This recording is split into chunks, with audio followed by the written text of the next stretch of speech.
faço essa gravação a pedido do meu amigo e quase irmão Gordon Smith, também conhecido como Luiz Ricardo Renha.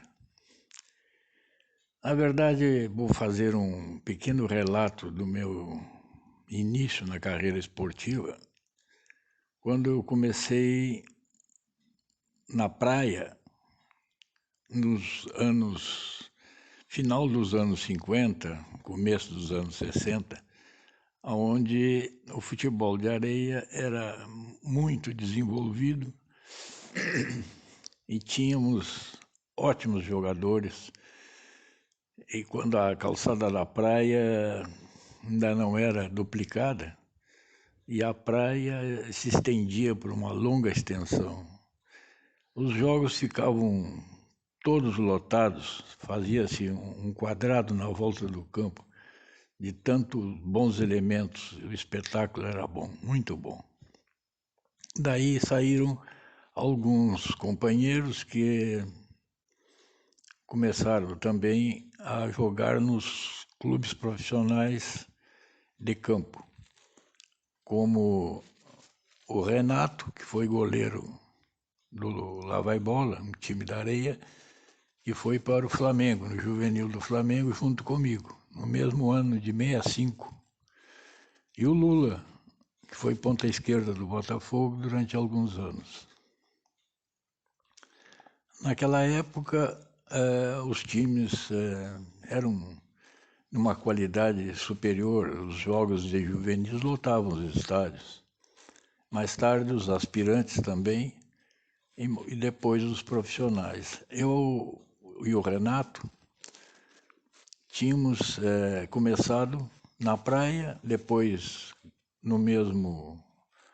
um ano depois, eles fomos companheiros no juvenis e mais tarde no profissional. Aliás, quanto a essa particularidade do Renato e eu, nos anos 72, nós disputamos um campeonato brasileiro e nessa ocasião era aniversário do Flamengo. E entrou no vestiário, momentos antes da partida, um elemento se dizendo parte de uma organização do exterior que estava, no momento, fazendo uma coletânea de jogos esportivos e outras, como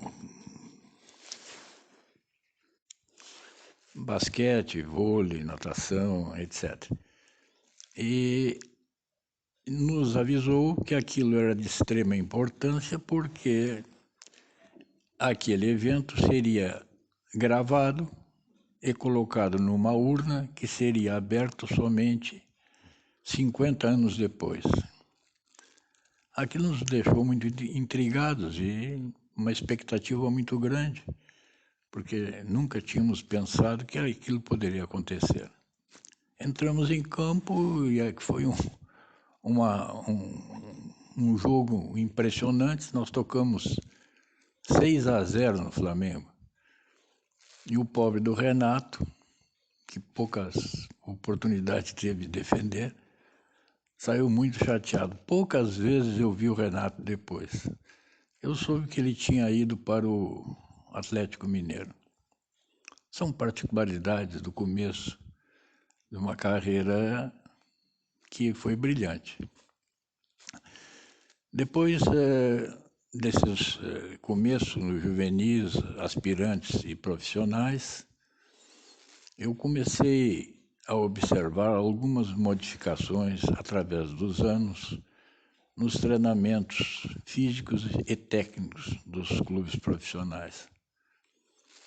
Quanto ao Botafogo, os treinamentos eram feitos na parte individual de uma maneira muito uniforme, sem muita individualidade.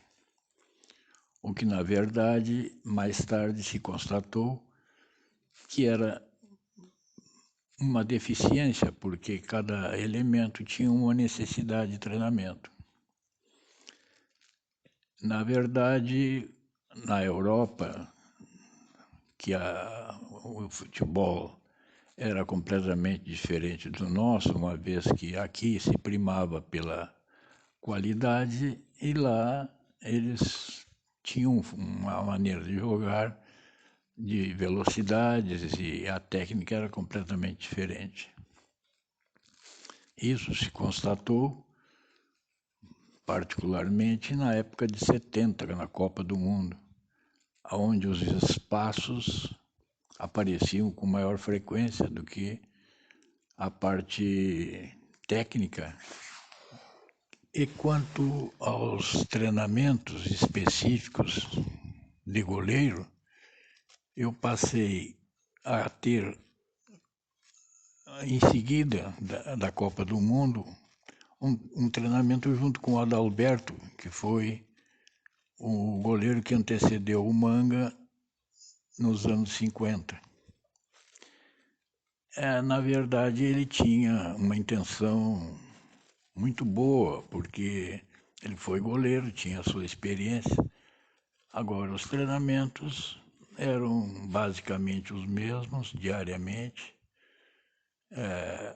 com algumas modificações que ele mesmo criava, que eu tinha algumas restrições, mas eu aceitava aquilo como uma colaboração também. A gente foi aprendendo com o tempo e aprimorando essa técnica dos treinamentos específicos para goleiro. Apareceram com mais frequência esses treinadores. E através dos anos, essa modificação do treinamento foi muito grande. Evoluiu-se de uma forma que até hoje ainda estão melhorando. A gente tem que incluir também alguns fatores que influenciaram muito também nesse tipo de treinamento. Primeiro, a bola. A bola, quando eu comecei a jogar, era a drible, número 5 de couro, muito pesada com relação às bolas atuais. Então, na verdade, isso foi uma modificação que foi depois, em seguida veio a pênalti ou mesmo a drible, a olímpica, uma bola branca um pouco maior. E essa bola tinha pesos dependendo do tempo. Se chovia, ela pesava um pouco mais. Se fazia sol, já era o peso normal. E assim por diante, foi se modificando. Na verdade, tínhamos também as chuteiras, que a gente, no começo, eram pedaços de couro cravados com prego e no decorrer do tempo, aquilo acabava furando o pé da gente. Passado essa época, vieram as travas de parafuso. Elas, quando o campo estava muito macio, a gente usava umas garradeiras um pouco mais altas. E, na verdade, tinha certas preocupações com isso, porque se tu botas uma garradeira conforme o campo não estiver em acordo com elas, tu pode torcer o tornozelo. E os campos eram muito mais duros. Então corria-se o risco de, se não acertar, a garradeira certa para o piso. Depois, com o tempo, aquilo foi melhorando e até os treinamentos, com essas chuteiras novas e essas bolas já melhoradas, começaram a aparecer técnicas específicas, bem melhoradas. E apareceram alguns elementos, como treinadores de goleiros, ex-goleiros, como o Nielsen, que eu quero aqui fazer um relato particular, que teve uma atuação brilhante no seu desempenho da função, e a particularidade maior foi a recuperação do Tafarel no exterior, e aquilo foi, garanto, um marco na carreira dele. Agora, nos tempos atuais, a gente pode observar que esses goleiros, com esses treinamentos novos, adquiriram técnicas adaptadas ao novo futebol, porque hoje a gente nota que a participação dos goleiros ficou diferenciada, mais atrelada ao time do que mesmo à sua grande área. Às vezes o goleiro é obrigado a jogar de líbero, e essa parte de chutar a bola, que antigamente era restrita ao tiro de meta, hoje o goleiro que não chuta com as duas pernas,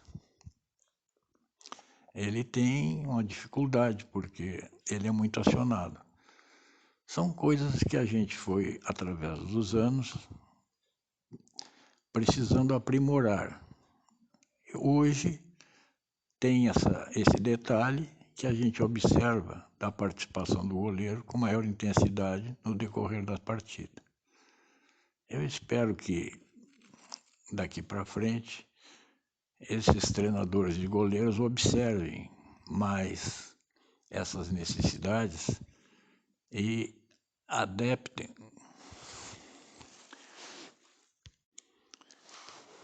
um maior aprimoramento nessa particularidade que veio através dos anos. Antes que eu encerre esse relato, eu não posso deixar de mencionar a participação do capitão Carlesso no nosso começo dos treinamentos, porque foi através dele que foi o start dessa preparação, porque ele foi uma pessoa muito dedicada e importantíssimo nesse começo, porque foi através dele que livros e alguns ensinamentos primordiais que a gente conseguiu, inclusive os treinamentos lá no Forte da Urca, com a permissão dele, inclusive eu particularmente, com Luiz Ricardo e outros companheiros, tivemos a oportunidade de alguns treinamentos serem feitos lá. Mais tarde, inclusive, com o time profissional, que nos cederam o local para alguns treinamentos. Então, mencionar o nome do Carlesso é uma obrigação minha e da maioria dos elementos que ele deu essa condição de início desse trabalho específico. Eu quero agradecer aqui e mandar um abraço a esse pessoal que está nos ouvindo e que mais tarde, quem sabe, pessoalmente nós podemos trocar ideias. Um abraço cinchado desse gaúcho daqui do Sul.